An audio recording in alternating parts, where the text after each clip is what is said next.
കണ്ണൂർ രാജ്യാന്തര വിമാനത്താവളത്തിന്റെ റൺവേ വികസനത്തിന് സ്ഥലമേറ്റെടുക്കുന്നതുമായി ബന്ധപ്പെട്ട ഹിയറിംഗ് ബഹിഷ്കരിച്ച ഭൂവുടമകൾ 2008 നഷ്ടപരിഹാര പാക്കേജിൽ നിന്ന് പിന്നോട്ടു പോകുന്നതിൽ പ്രതിഷേധിച്ചാണ് ഹിയറിംഗിൽ നിന്ന് വിട്ടുനിന്നത്. ഭൂവുടമകൾ കലക്ടർക്ക് നിവേദനം നൽകി.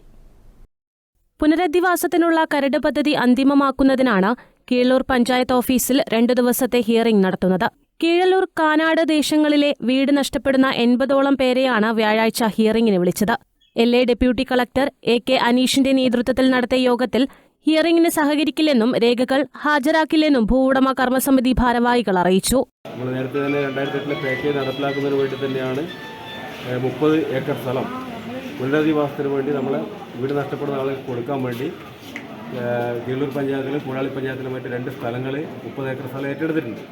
അത് നിലനിൽക്കുകയാണ് ഇങ്ങനെയൊരു തീരുമാനമായിട്ട് മുന്നോട്ടേക്ക് പോകുന്നത്. അതൊരു തരത്തിലും അനുവദിക്കാൻ വേണ്ടി പറ്റില്ല എന്നുള്ളതാണ് ഇപ്പോൾ തീരുമാനിച്ചിട്ടുള്ളത്. അപ്പോൾ ഇന്ന് നടക്കുന്ന ഹിയറിംഗ്, ഇന്നും നാളെയും നടക്കുന്ന ഹിയറിംഗിൽ ബഹിഷ്കരിച്ചുകൊണ്ട് നമ്മളെ സർക്കാരിൻ്റെ ശ്രദ്ധയിലേക്ക് ഈ കാര്യങ്ങൾ പെടുത്താൻ വേണ്ടിയിട്ടാണ് പൊതുവെ തീരുമാനിച്ചിട്ടുള്ളത്. ഹിയറിംഗ് നടന്നില്ലെങ്കിൽ സ്ഥലമേറ്റെടുപ്പ് നടപടി നിലക്കുമെന്നും ആദ്യം മുതലുള്ള നടപടിക്രമങ്ങൾ വീണ്ടും വേണ്ടിവരുമെന്നും ഡെപ്യൂട്ടി കളക്ടർ പറഞ്ഞു. ഇന്നത്തെ ഹിയറിംഗിൽ ഈ പറഞ്ഞ രേഖകൾ നിങ്ങൾ സബ്മിറ്റ് ചെയ്യുന്നില്ലെങ്കിൽ നമ്മുടെ നടപടിക്രമങ്ങൾ പാതി വഴിയിൽ നിൽക്കും. അപ്പം വീണ്ടും നമ്മൾ ഒന്നെന്ന് തുടങ്ങേണ്ട ഒരു സാഹചര്യം ഉണ്ടാവും. 2008 പാക്കേജ് പ്രകാരം നഷ്ടപരിഹാരം ലഭ്യമാക്കാതെ സ്ഥലമേറ്റെടുപ്പുമായി സഹകരിക്കില്ലെന്ന് ഭൂവുടമകൾ വ്യക്തമാക്കി. എന്നാൽ നിലവിൽ വീട് നഷ്ടപ്പെടുന്നവർക്ക് 9.6 ലക്ഷം രൂപ മാത്രമാണ് അനുവദിച്ചിട്ടുള്ളത്. ഭൂമിയുടെ വില വൻതോതിൽ ഉയർന്ന സാഹചര്യത്തിൽ ഈ തുക കൊണ്ട് പുനരധിവാസത്തിനുള്ള സ്ഥലം ലഭിക്കില്ലെന്ന് ഭൂവുടമകൾ പറയുന്നു. കുടിയൊഴിപ്പിക്കപ്പെടുന്ന കുടുംബങ്ങൾക്ക് 10 സെന്റ് ഭൂമിയോ 25 ലക്ഷം രൂപയോ അനുവദിക്കുക, വീടുകളുടെയും നിർമ്മിതികളുടെയും കാലപ്പഴക്കം കണക്കാക്കാതെ PWD നിരക്ക് പ്രകാരം വില കണക്കാക്കുക തുടങ്ങിയ ആവശ്യങ്ങളാണ് കർമ്മസമിതി ഉന്നയിച്ചത്.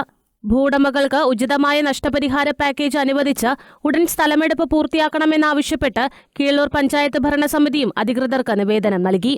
വീടുകളെ സംബന്ധിച്ചിടത്തോളം ഇന്നത്തെ PWD റേറ്റ് കണക്കാക്കി അതിൻ്റെ കാലപ്പഴക്കത്തിൻ്റെ ഡിപ്രിസിയേഷൻ കൂടി കണക്കാക്കിയാൽ ഒരു നഷ്ടപരിഹാരവും ആ വീടിന് ലഭിക്കില്ല എന്നുള്ളതാണ് അവസ്ഥ. അപ്പോൾ പകരം വീട് എടുക്കുന്നതിന് വേണ്ടിയിട്ട് സ്ഥലം കിട്ടുന്നില്ലെങ്കിൽ വലിയ പ്രയാസം ഈ കുടുംബങ്ങൾ വഴിയാധാരാവും എന്നുള്ളത് കൊണ്ടാണ് നമ്മൾ കർശനമായും ഈ പാക്കേജ് നടപ്പിലാക്കണം എന്നാവശ്യപ്പെടുന്നത്. ആ പാക്കേജ് നടപ്പിലാക്കി കിട്ടുന്നതിന് വരെ ശക്തമായിട്ടുള്ള സമര പരിപാടികളുമായിട്ട് മുന്നോട്ട് പോകാനാണ് ആക്ഷൻ കമ്മിറ്റി തീരുമാനിച്ചിട്ടുള്ളത്. Panchayat president C. സജീവൻ, കർമ്മസമിതി ഭാരവാഹികളായ PK ചന്ദ്രൻ, PC വിനോദ് തുടങ്ങിയവർ സംസാരിച്ചു. Special tahsildar V. Shinu, junior superintendent K. Shani തുടങ്ങിയവരും യോഗത്തിൽ പങ്കെടുത്തു. News bureau, Mattannur.